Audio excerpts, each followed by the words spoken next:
Yo, selamat datang di Freaks Channel. Kali ini Mimin akan membahas manga Jujutsu Kaisen pada chapter terbaru, chapter 167.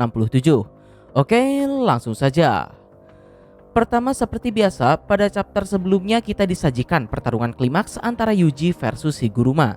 Yuji yang sebelumnya dijatuhi hukuman mati, karena hal tersebut Higuruma diperbolehkan untuk mengakses pedang eksekusi miliknya, yang mana disebutkan sekali saja terkena serangan dari pedang tersebut, maka si target bisa dipastikan akan mati.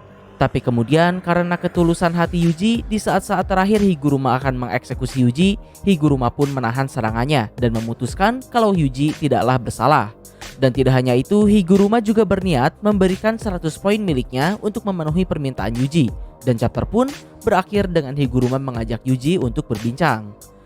Nah, masuk pada chapter terbaru, panel pertama dibuka dengan Higuruma yang menggunakan 100 poin miliknya untuk menambahkan aturan baru, yaitu aturan ke-10 di mana seorang player dapat mentransferkan sebanyak apapun poin yang dimilikinya pada player lain. Dan Kogane pun menyetujui hal tersebut, yang artinya salah satu misi objektif Yuji dan kawan-kawan saat ini telah terpenuhi, yaitu mengalahkan Higuruma dan menggunakan poin miliknya untuk menambahkan aturan ke-10. Lalu selanjutnya, untuk mencoba aturan tersebut, Higuruma juga mentransferkan 1 poin miliknya pada Yuji, sekaligus membuat dirinya dan Yuji setidaknya bisa bertahan selama 19 hari ke depan tanpa perlu membunuh siapapun. Dan Higuruma pun pergi begitu saja. Tapi tentu di sini Yuji sempat mengajak Higuruma untuk bersamanya. Namun Higuruma menolak dan malah berkata pada Yuji, ketika barriernya sudah menghilang nanti, dirinya mungkin akan menyerahkan diri pada pihak yang berwajib. Mengapa demikian? Seperti yang kalian tahu, awalnya Higuruma ini memiliki 102 poin. Berhubung saat ini dirinya telah menambahkan aturan baru, Higuruma hanya memiliki 2 poin tersisa. Dan terkait dengan itu, Higuruma mendapatkan 2 poin tersebut setelah membunuh seorang hakim dan seorang jaksa sebelum dirinya pergi ke Tokyo. Yang mana menurut Mimin, alasan Higuruma membunuh kedua orang itu karena mungkin 2 orang tersebut berbuat hal kotor dan licik, yang tentu tidak sesuai dengan pandangan Higuruma. Tapi meskipun begitu, karena pertarungannya dengan Yuji, Higuruma pun kembali pada jati dirinya dan merasa bersalah. Karena di hadapan Yuji yang mengakui kalau dirinya penyebab insiden Shibuya, padahal kenyataannya adalah ulah Sukuna, Higuruma masih berlaga sebagai penegak keadilan di hadapan Yuji. Padahal dirinya secara sadar membunuh 2 orang biasa. Dan karena alasan tersebut juga, Higuruma tidak berniat untuk berada di samping Yuji. Karena itu hanya akan membuat Higuruma semakin membenci dirinya sendiri. Ya, terlepas dari itu, berikutnya setelah cukup lama, akhirnya adegan pun menyorot pada Megumi. Di sini melihat Megumi mengeluarkan Shikigami-nya, Regi pun langsung menyadari kalau Megumi bukanlah dukun sembarangan. Ia pun kemudian menawari Megumi untuk beraliansi dengannya. Di sini Regi bertanya pada Megumi apa yang dia ketahui soal The Cooling Game. Lalu Megumi menjawab, The Cooling Game merupakan sebuah ritual untuk merubah manusia menjadi makhluk yang berbeda dengan memanfaatkan energi kutukan yang ada di dalam para player di setiap koloni, khususnya orang-orang yang membangkitkan teknik kutukan mereka karena ulah Kenjaku. Mendengar hal itu, Regi pun cukup terkesan dan bergumam apakah Megumi berteman dengan Kenjaku karena Megumi mengetahui semua informasi tersebut. Yang mana tentu saja, di sisi lain Megumilah yang dibuat terkejut dan menganggap kalau Regi memiliki hubungan dengan Kenjaku karena mengetahui namanya. Namun tidak hanya itu, ternyata si Regi ini memiliki informasi lain yang cukup gila di luar dari penampilannya yang tidak meyakinkan. Regi berkata kalau menurutnya apa yang disebutkan oleh Megumi tadi merupakan rencana kedua atau bahkan ketiga Kenjaku. Menurut Regi, dugaannya tersebut berdasarkan pada 3 hal, yaitu jumlah player, perbedaan teknik kutukan yang dimiliki player, dan aturan yang ada di dalam koloni. Jadi sebelumnya pada chapter 136, Kenjaku sempat mengatakan kalau dirinya akan melepaskan 1000 orang yang mirip seperti Yuji Itadori, yang mana orang-orang tersebut merupakan para player The Cooling Game.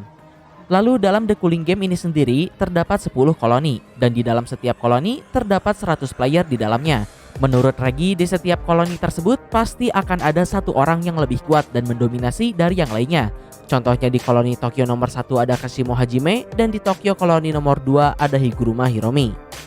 Lalu berikutnya seperti yang kalian tahu, ketika Megumi dan Yuji masuk ke dalam koloni, mereka kemudian diteleport ke tempat yang berbeda oleh aturan yang berada di dalam barrier. Yang mana menurut Regi, tujuan utama dari teleportasi tersebut selain memisahkan setiap individu, juga untuk memancing kebangkitan teknik kutukan orang-orang yang telah Kenjaku pilih.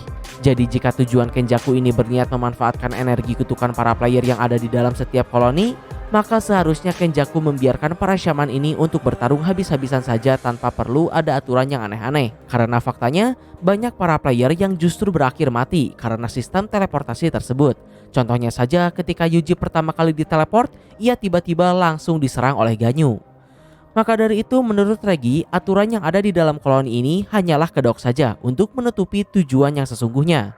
Dan Regi juga sangat yakin ketika hanya tersisa orang-orang kuat saja di dalam suatu koloni, Kenjaku akan menjatuhkan dalam tanda kutip sebuah bom.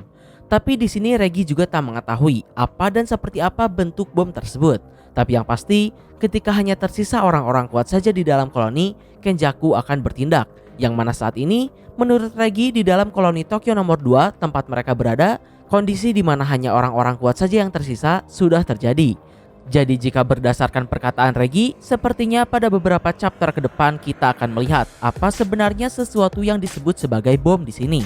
Walaupun memang ada kemungkinan kalau dugaan Regi salah, tapi tentu saja seharusnya GG Akutami bukan tanpa alasan memperlihatkan dialog tersebut. Oke, pada panel selanjutnya, tak terduganya kali ini kita diperlihatkan pada point of view Kenjaku, di mana saat ini Kenjaku sedang menghadiri sebuah rapat, yang mana di dalam rapat tersebut orang-orang yang ada di sana berbicara dengan menggunakan bahasa Mandarin, termasuk Kenjaku. Tak dijelaskan apakah saat ini Kenjaku berada di Cina atau tidak, tapi menurut Mimin, dengan adanya adegan tersebut semakin memperluas dunia Jujutsu Kaisen ini. Apakah GG Akutami berencana melibatkan tokoh dan mitos-mitos dari Cina? Jika memang demikian, gak ngerti lagi akan seperti apakah kedepannya. Tapi yang pasti tentu saja bakal pecah. Ya kita lihat saja nanti apakah GG akan menunjukkan para shaman dari negeri Cina atau adegan tadi memang hanya sebatas musyawarah saja. Lalu terkait dengan itu, jika dilihat dari dialognya, saat ini mereka hanya baru saling menyapa saja. Tapi yang menariknya justru Kenjakulah yang sepertinya diundang oleh mereka. Sayangnya masih belum diketahui siapakah sebenarnya orang-orang tersebut. Apakah mereka kuat? Apakah mereka memiliki pengaruh? Jika iya, seberapa besar pengaruh yang mereka miliki? Ya kita lihat saja di chapter yang akan datang. Nah oke, berikutnya adegan pun kembali pada Megumi. Di sini setelah Megumi mendengarkan semua penjelasan dari Regi, ia pun setuju untuk mempertimbangkan aliansi mereka. Namun di sini sikap dan ekspresi Megumi tak sejalan dengan pernyataannya tersebut. Dengan auratan para sadamai, Megumi pun mengatakan sebuah syarat kalau Regi dan para bawahannya harus menyerahkan semua poin yang mereka miliki, baru Megumi akan mempertimbangkan aliansi mereka. Dan Regi pun hanya menjawab negosiasi telah gagal, lalu pertarungan pun langsung pecah. Yap, pertarungan telah dimulai. Saat ini dari arah belakang muncul seorang shaman menyerang Megumi. Tapi tentu saja Megumi dapat langsung membereskannya dengan mudah. Remi yang masih ada di belakang Megumi hanya bisa terdiam, sampai akhirnya Megumi pun memberikan peringatan terakhir pada Remi untuk tidak menunjukkan wajahnya kembali di hadapannya. Lalu selanjutnya adegan pun menyorot pada Megumi versus Regi. Sementara Megumi berhasil membereskan salah satu anak buah Regi, di sisi lain Regi juga berhasil membereskan Shikigami Serigala milik Megumi. Dan chapter pun diakhiri dengan adanya sebuah bola mata yang jatuh tepat di hadapan Megumi dan terlihat seperti meledak. Milik siapa dan apa sebenarnya bola mata tersebut sejauh ini masih belum diketahui. Tapi menurut Mimin, kalau bukan salah satu anak buah Regi, kemungkinan bola mata tersebut merupakan kemampuan milik Remi. Tapi tidak menutup kemungkinan juga kalau bola mata tersebut berasal dari pihak ketiga yang berusaha untuk ikut campur. Nah mungkin kurang lebih itulah pembahasan tentang manga Jujutsu Kaisen pada chapter terbaru ini. Mohon maaf untuk kesalahan dan kekurangannya. Like, share, subscribe kalau suka, komen, beri kritik dan saran. Terima kasih telah menonton. Ciao.